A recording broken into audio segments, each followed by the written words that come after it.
En la jornada de puertas abiertas de mi propia casa, me mezclé entre los extraños, disfrazada con un pañuelo y unas gafas de sol. Mi hijo, Roberto, le explicaba a una joven pareja que su pobre madre senil ya no reconocía a nadie y que vendían la casa de sus sueños para pagarle el mejor asilo. Su esposa, Verónica, asentía con lágrimas de cocodrilo, luciendo el collar de rubíes de mi madre, el que guardaba bajo llave. Pero no sabían que yo había salido del centro de rehabilitación 2 semanas antes. No sabían que había estado observando. Y sobre todo, no sabían que el pequeño broche en mi solapa no era una joya, sino un micrófono. Así que, cuando Verónica comenzó su conmovedor discurso sobre el sacrificio familiar, saqué un pequeño altavoz de mi bolso, y las 10 palabras que mi voz, y luego la de ellos, proyectaron en el salón abarrotado, no solo detuvieron la venta, detuvieron sus vidas para siempre. Si esta historia de una abuela que se negó a ser borrada te toca el corazón, por favor regálame un like y suscríbete para que nuestra comunidad siga creciendo. Y cuéntenme, me llena de una inmensa curiosidad saber desde qué ciudad o país me estás escuchando. ¿Acaso estas palabras viajan hasta la bella Ciudad de México? ¿O quizás a Santiago de Chile, a Lima en Perú? ¿O cruzan el Atlántico hasta Madrid o Barcelona en España? Me emociona saber hasta dónde llega el eco de nuestras historias. Mi nombre es Clara, y a mis 72 años he llegado a comprender que la vida no es más que un vasto tapiz tejido con hilos de incontables colores. Fui modista toda mi vida, una artesana de lo íntimo y lo cotidiano. En mi pequeño taller, arrullado por el zumbido rítmico de mi vieja máquina de coser Singer, aprendí a leer el lenguaje secreto de las telas y las costuras. Un fruncido mal hecho delataba la prisa, una puntada irregular revelaba la ansiedad, y la elección de un forro de seda para un abrigo de lana humilde hablaba de un anhelo secreto de lujo. Aprendí que la paciencia no es simplemente esperar, es un acto de observación minuciosa, un arma silenciosa que te permite ver el patrón completo antes de hacer el primer corte. La casa en la que he vivido durante 50 años, en una calle tranquila y empedrada de Coyoacán, también es un tapiz. Cada tabla del suelo de madera, que cruje con la familiaridad de un viejo amigo, fue colocada por las manos fuertes y amorosas de mi esposo Miguel. Él era carpintero, un hombre que hablaba el lenguaje de la madera como yo el de la tela. Juntos construimos este hogar, no con ladrillos y cemento, sino con promesas y risas. Cada rosal en el jardín, que ahora trepa por las paredes de piedra con una tenacidad admirable, fue plantado para celebrar un aniversario, el nacimiento de nuestro único hijo Roberto, o simplemente un domingo de sol. En esta casa sentí el dolor más agudo al llorar la muerte de Miguel hace una década, y en esta misma casa encontré un nuevo propósito al ver crecer a mi nieta, Sofía, la hebra de luz que iluminó los años que pensé que serían mi crepúsculo. Mi hijo Roberto heredó la bondad de su padre, pero no su espina dorsal de rogle. Siempre fue un hombre de corazón tierno, fácilmente maleable, un lienzo en blanco esperando que alguien con una mano más firme pintara su destino. Era curador en un prestigioso museo de arte, un trabajo que amaba, pero que lo mantenía en un mundo de belleza etérea, a menudo ajeno a las crudezas de la vida real. Y la artista principal que empuñaba el pincel en el lienzo de su vida era su esposa Verónica. La conocí hace 15 años. Era una joven asistente en la galería con una belleza tan afilada como los ángulos de un diamante y una ambición que ardía fríamente en sus ojos. Su sonrisa era una obra de arte, perfectamente ejecutada, pero carente de calor. Desde el principio sentí una costura torcida en su presencia, un hilo de un color discordante que no lograba identificar. Pero hacía feliz a Roberto, lo hacía sentir visto, admirado. Y para una madre que solo desea la felicidad de su hijo, a menudo eso es suficiente para silenciar las propias dudas. Se casaron, tuvieron a Sofía, y la vida continuó, tejiendo un patrón de aparente normalidad y armonía familiar. El hilo que comenzó a descoserlo todo se soltó hace 6 meses. Fue una mañana de martes. Recuerdo el sol colándose por la ventana de la cocina, el olor a café recién hecho y el peso familiar de mi regadera de latón. Mientras me inclinaba para regar los geranios, un dolor súbito, como si una aguja al rojo vivo me atravesara el pecho y bajara por mi brazo izquierdo, me robó el aliento. Me derrumbé sobre las baldosas frías, el mundo reduciéndose a un túnel de dolor y luces parpadeantes.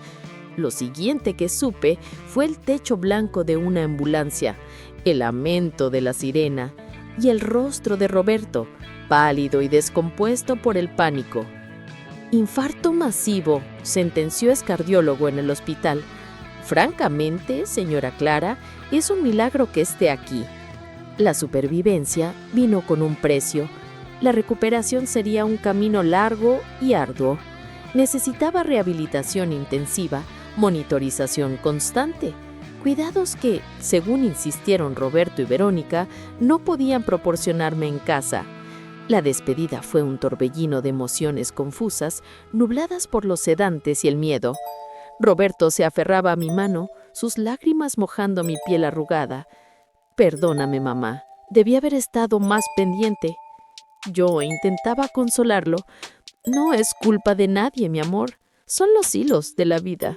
A veces se tensan.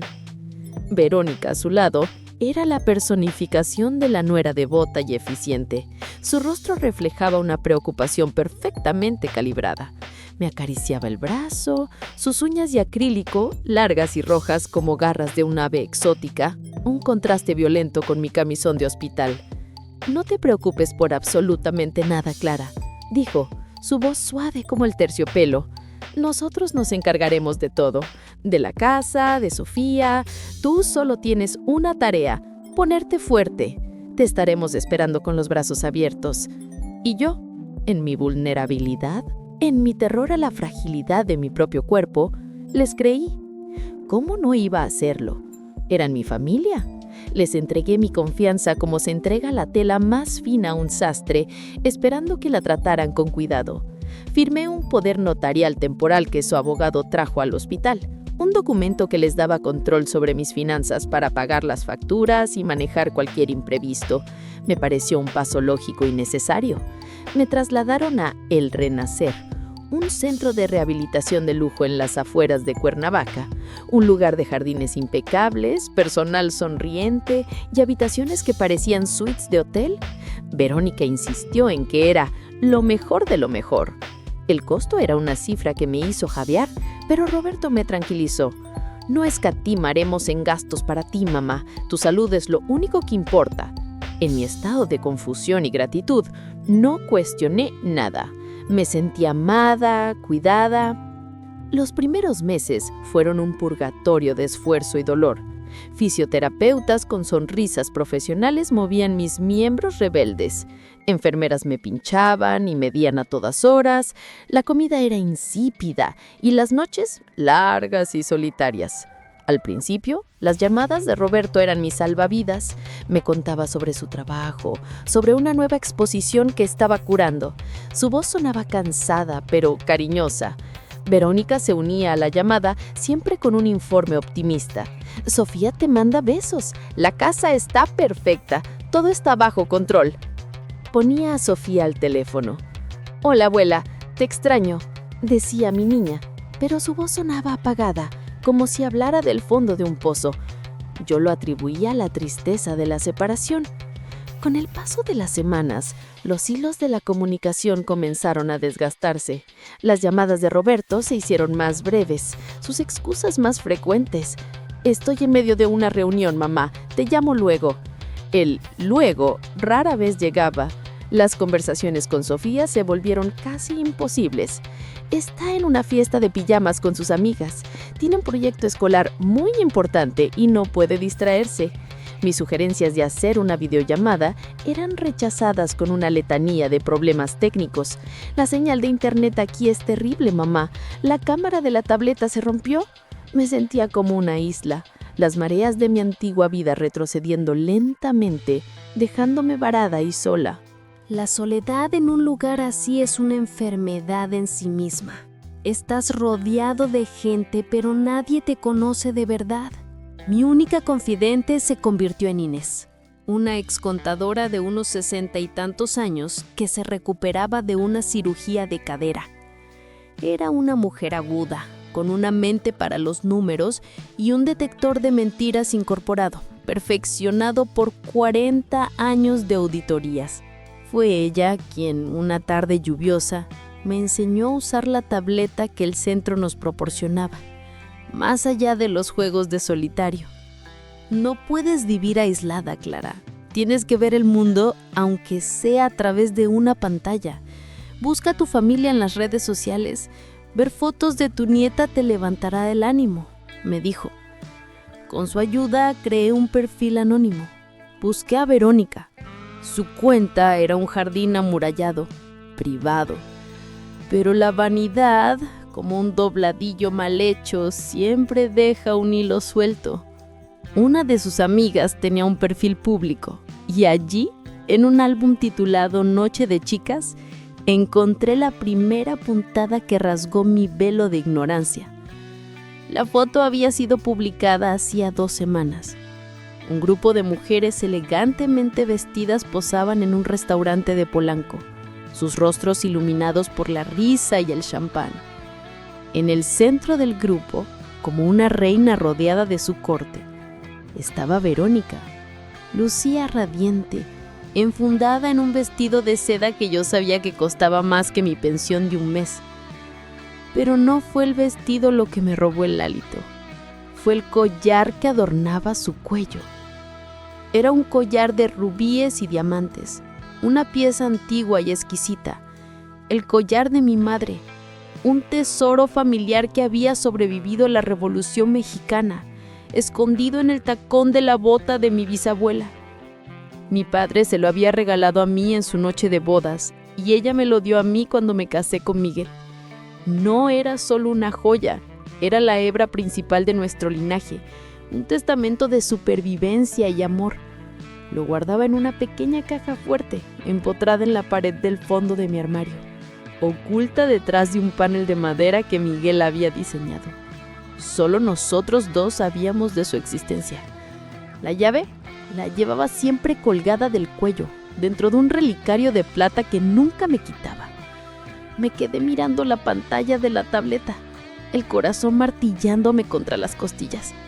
Era imposible, no podía haberlo encontrado, a menos que hubieran buscado deliberadamente, a menos que hubieran destrozado la pared, a menos que la mujer que sonreía en esa foto no fuera mi nuera, sino una ladrona. Esa noche el sueño fue un lujo que no me pude permitir. Las piezas del rompecabezas, antes dispersas, comenzaron a encajar en mi mente formando una imagen grotesca. Las llamadas cortas, las excusas, la voz triste de Sofía, el collar. A la mañana siguiente, con el pretexto de querer enviarle dinero a mi nieta para su próximo cumpleaños, le pedí a Inés que me ayudara a acceder a mi cuenta bancaria por internet. Mis manos temblaban tanto que me costó teclear la contraseña.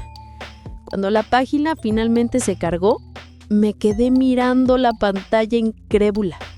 El número que se mostraba era una broma cruel. Mis ahorros, el colchón financiero que Miguel y yo habíamos construido con décadas de trabajo duro, se habían evaporado.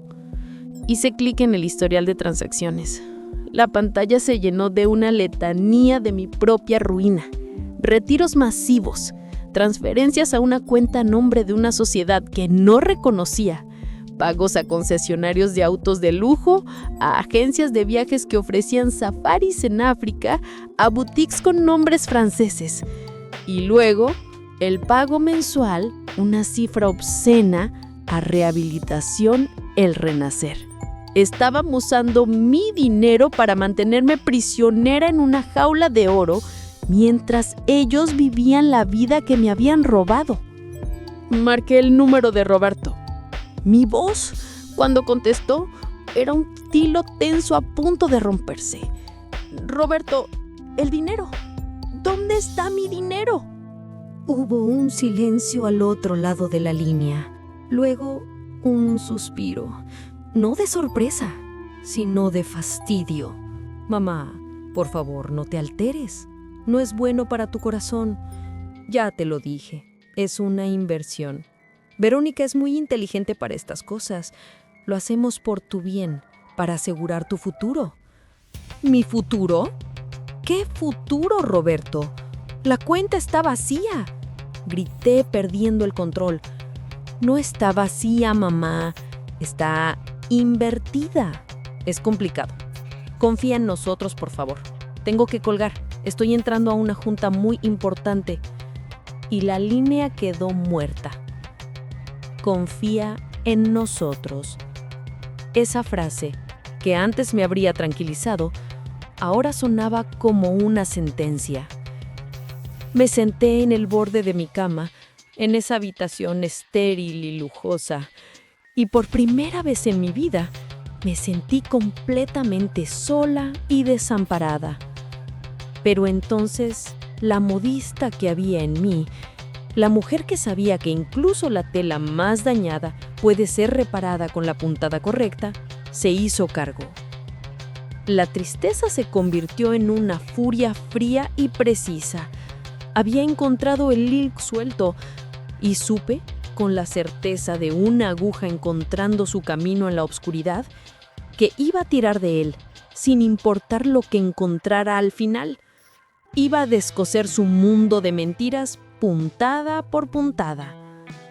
A partir de ese día, mi recuperación adquirió un nuevo y feroz propósito.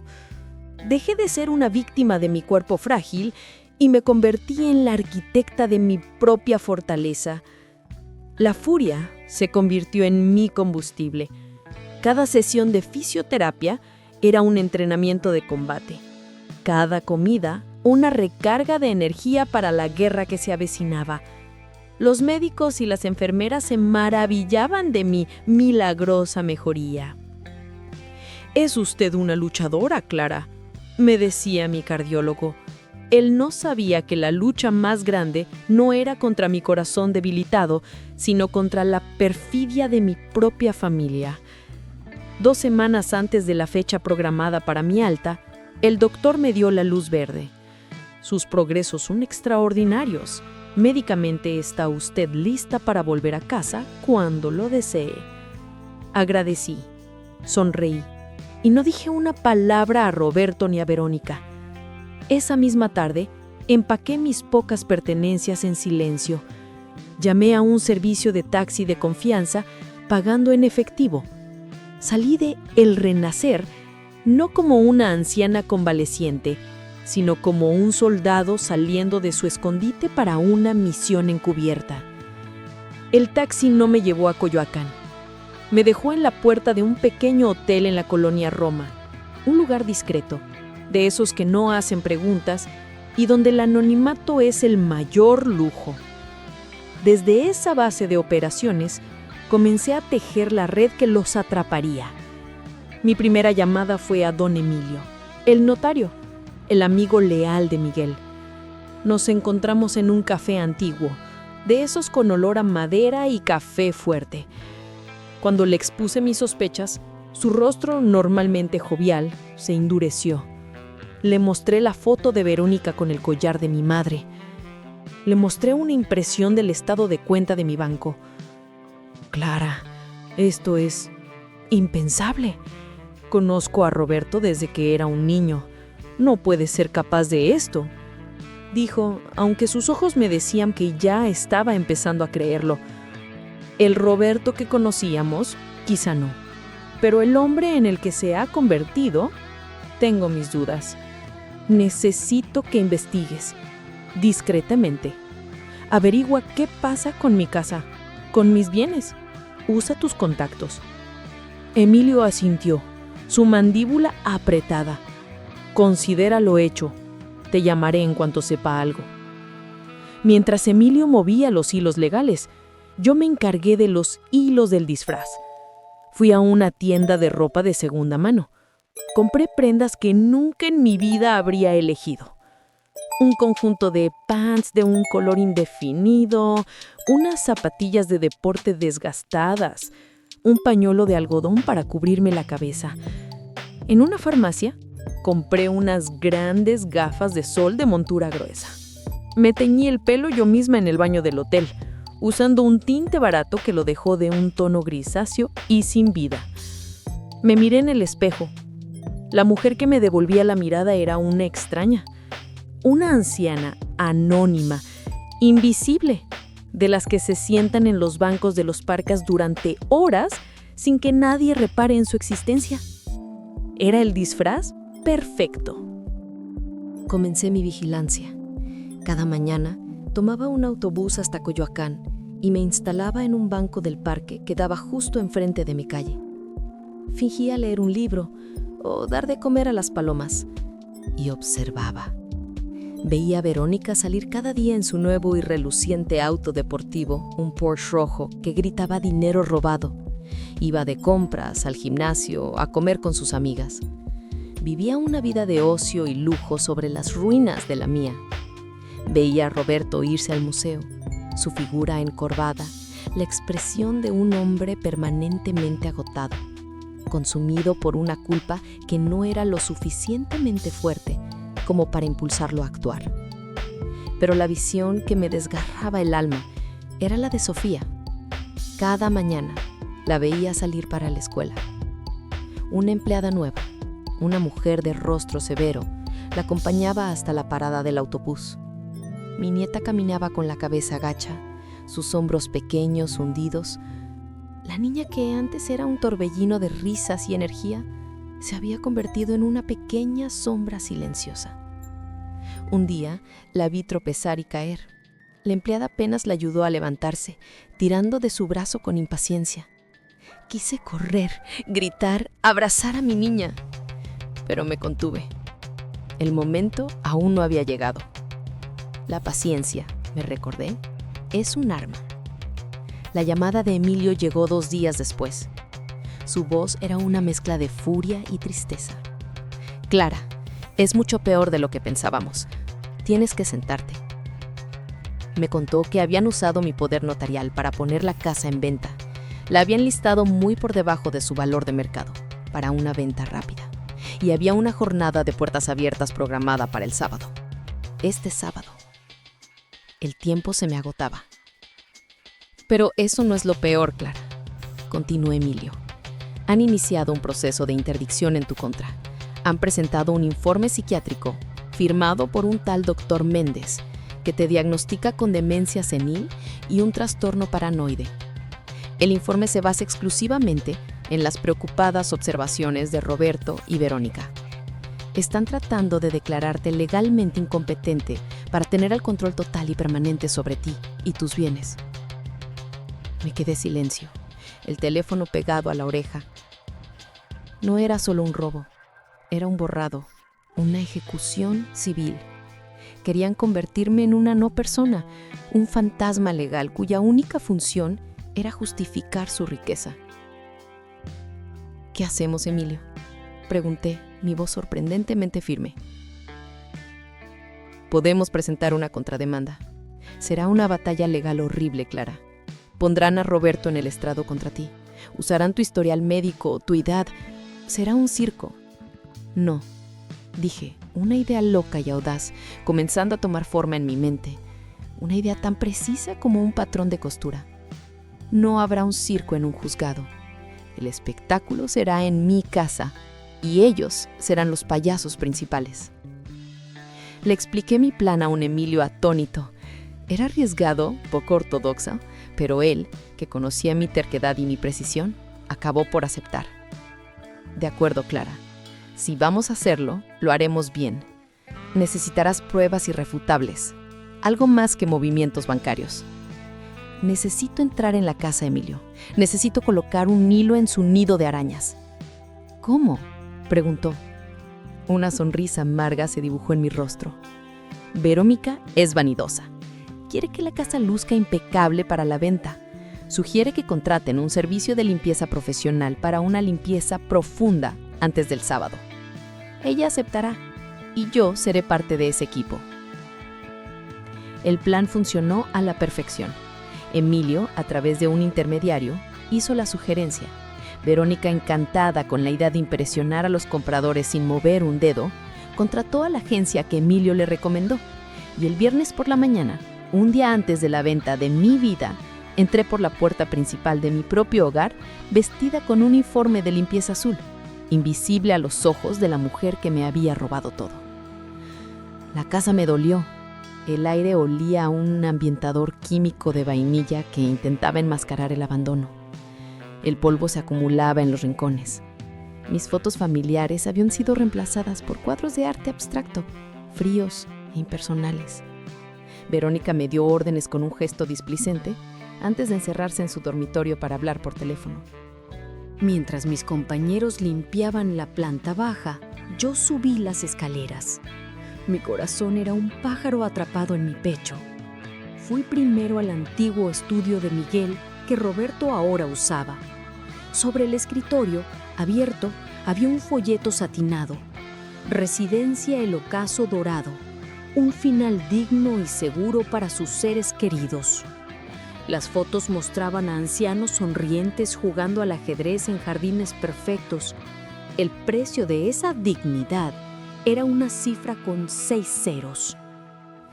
Mi verdadero objetivo era el dormitorio principal, el santuario profanado. Esperé a que el sonido de la ducha me diera la cobertura necesaria. Me deslicé dentro. Era como la habitación de un hotel de lujo, sin personalidad, sin historia. Mi lado del armario estaba lleno hasta reventar con la ropa de Verónica, etiquetas de diseñador colgando como pequeñas banderas de conquista. En su mesita de noche encontré lo que buscaba, un frasco de pastillas con el nombre de Sofía. La etiqueta indicaba un sedante suave para la ansiedad nocturna. El frasco estaba casi vacío. Sabía que no se lo daban por la noche, se lo daban por la mañana para asegurar su tristeza y su silencio. Con mis dedos temblorosos, tomé una foto de la etiqueta con un pequeño teléfono desechable. Pero necesitaba sus voces, necesitaba que ellos mismos se condenaran. De mi bolsillo saqué mi herramienta, un grabador de audio digital, no más grande que un botón de abrigo. Lo había camuflado con maestría dentro de una pequeña flor de lavanda seca, cosida a mano. Parecía un ambientador de cajón. Con un trozo de cinta adhesiva de doble cara, lo pegué en la parte inferior de la mesita de noche, un lugar oscuro e invisible. Estaba configurado para activarse por voz. Salí de la habitación un segundo antes de que la ducha se detuviera. Mi pulso era un trueno. Terminé mi falso trabajo, recogí mi paga y me marché. Esa noche, en la soledad de mi habitación de hotel, me puse los auriculares y me preparé para escuchar la sinfonía de mi propia destrucción. La grabación era más clara y más condenadora de lo que jamás hubiera imaginado. La voz de Verónica, nítida y afilada, dijo: ¿Hablaste con el agente inmobiliario? ¿La oferta de la pareja joven es firme? Sí, cariño. Quieren cerrar el trato mañana mismo, durante la jornada de puertas abiertas. Dicen que es solo una formalidad. En cuanto el dinero de la venta esté en nuestra cuenta, haremos la transferencia del primer año a El Ocaso Dorado. Así ya no habrá marcha atrás. Perfecto, respondió Verónica, y pude imaginar su sonrisa depredadora. Y con tu madre encerrada allí, con un diagnóstico oficial de demencia, nadie podrá cuestionar la venta ni la gestión de sus fondos. ¿Estás seguro que Sofía no dirá nada? Últimamente me mira de forma extraña. Le di su vitamina esta mañana con el jugo, dijo Roberto, y esa frase dicha con tanta naturalidad me provocó una arcada. Estará tranquila.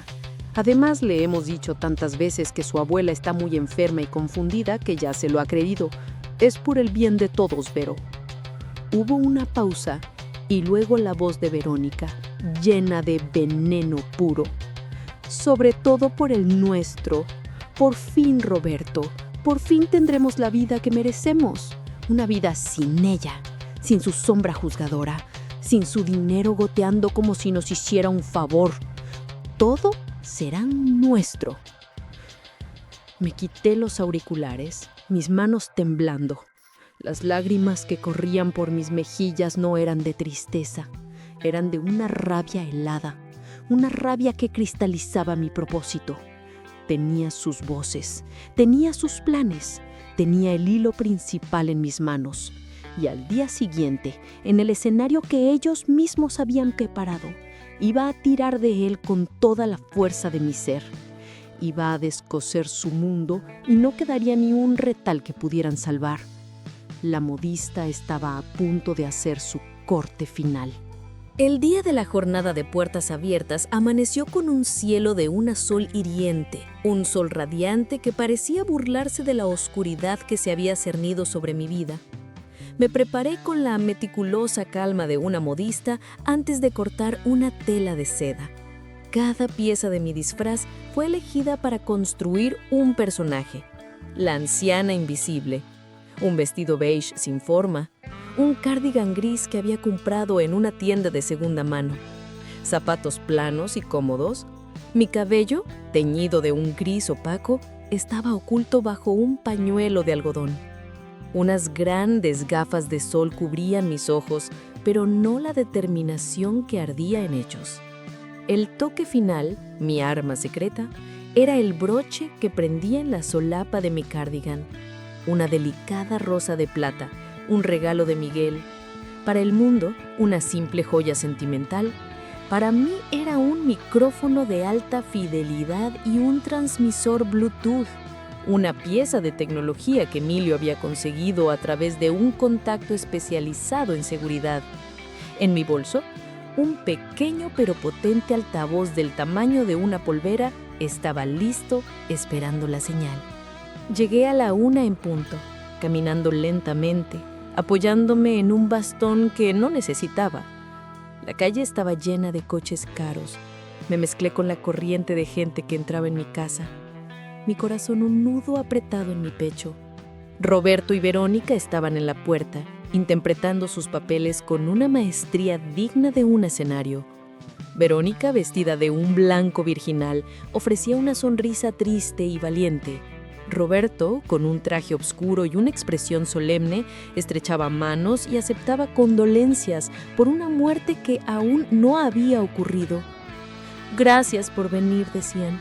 «Es un momento muy difícil, pero lo hacemos por el bienestar de mamá». Crucé el umbral de mi propio hogar y el olor a vainilla química me asaltó. Un intento burdo de borrar el aroma a pan recién horneado, a cera de abejas y a lavanda que siempre había impregnado mis paredes. Habían despersonalizado mi casa, convirtiéndola en un producto. Pequeñas tarjetas describían las características de cada habitación, despojándolas de su historia. Me moví entre los grupos, una sombra escuchando fragmentos de conversaciones. La narrativa era consistente, una mentira bien ensayada. Escuché a Roberto explicarle a un hombre de negocios que yo sufría de episodios de confusión y que ya no era seguro para mí vivir sola. Escuché a Verónica susurrarle a una mujer compasiva que a veces yo no recordaba ni mi propio nombre. Cada palabra era una pincelada más en el retrato falso de mi senilidad. Encontré a Sofía. Estaba sentada en los escalones de la escalera principal, apartada, como una pieza de mobiliario olvidada. A su lado, en el suelo, había un vaso de jugo de naranja, intactado. Su mirada estaba perdida. Sus manos retorcían nerviosamente el dobladillo de su vestido. Mi corazón se contrajo. Me senté a su lado manteniendo mi distancia. «Es una casa preciosa», dije, mi voz un poco más ronca, más anciana. «Debe tener muchas historias». Ella me miró sin verme realmente.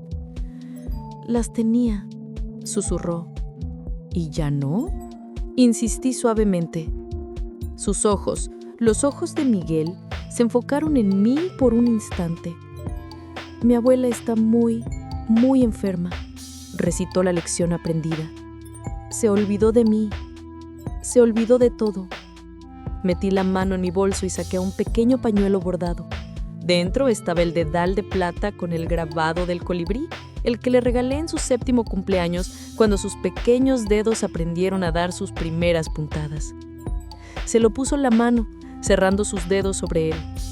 El amor nunca se olvida del todo, querida. A veces, solo necesita un pequeño hilo para encontrar el camino de vuelta.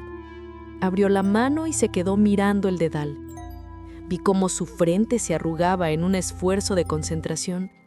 Una emoción, la primera que veía en su rostro en meses, parpadeó en sus ojos. Me miró de nuevo, ahora con una intensidad que me asustó.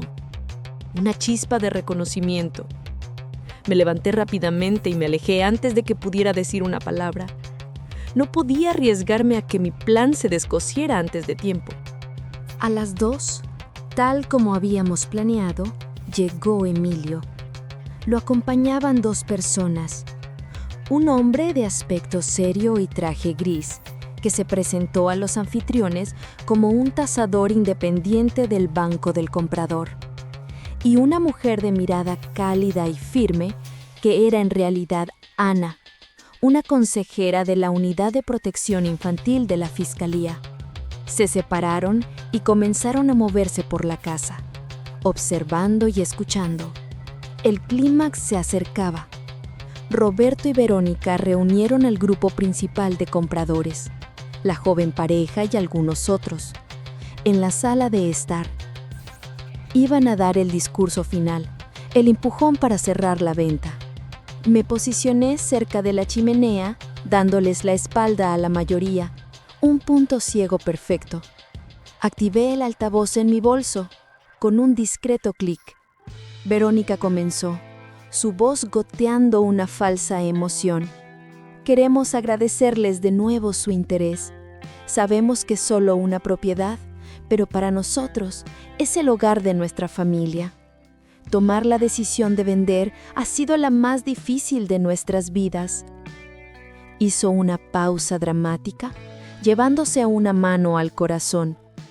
Pero el amor por una madre exige sacrificios, y estamos dispuestos a hacer lo que sea para asegurarnos de que tenga paz y los mejores cuidados en sus años dorados. Esa era mi entrada. Un sacrificio, ciertamente, dije.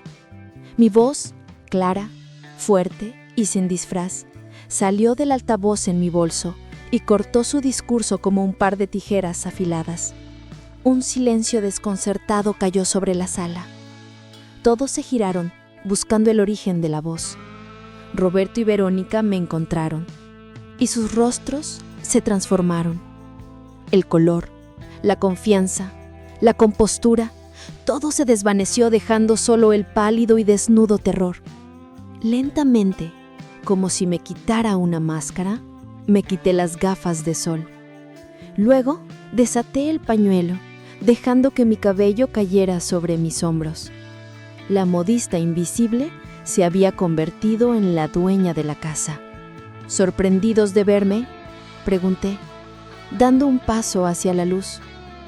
Los informes sobre mi declive, como ven, han sido muy exagerados. Un jadeo colectivo. Vi a la joven pareja mirarse con horror. Roberto, recuperándose a medias, intentó tomar el control. «Mamá, ¿qué estás haciendo aquí? No deberías haber salido del centro. Estás confundida. No sabes lo que dices». «Al contrario, Roberto, nunca he tenido las cosas más claras», respondí. Mi voz ahora saliendo directamente de mis labios, firme y resonante. Y como ya no pareces escucharme, pensé que quizás escucharías a tu propia conciencia. Levanté mi bolso y pulsé el botón de reproducción de mi teléfono. La grabación comenzó a sonar. La voz de Verónica llenando la habitación. Por fin, Roberto, por fin tendremos la vida que merecemos. Sin ella, sin su sombra, todo será nuestro. Verónica soltó un sonido ahogado como si la hubieran golpeado. Y también escuché vuestra conmovedora preocupación por mi bienestar. Continué mientras la siguiente pista de audio comenzaba. Con tu madre encerrada allí y declarada incompetente, nadie podrá cuestionar nada.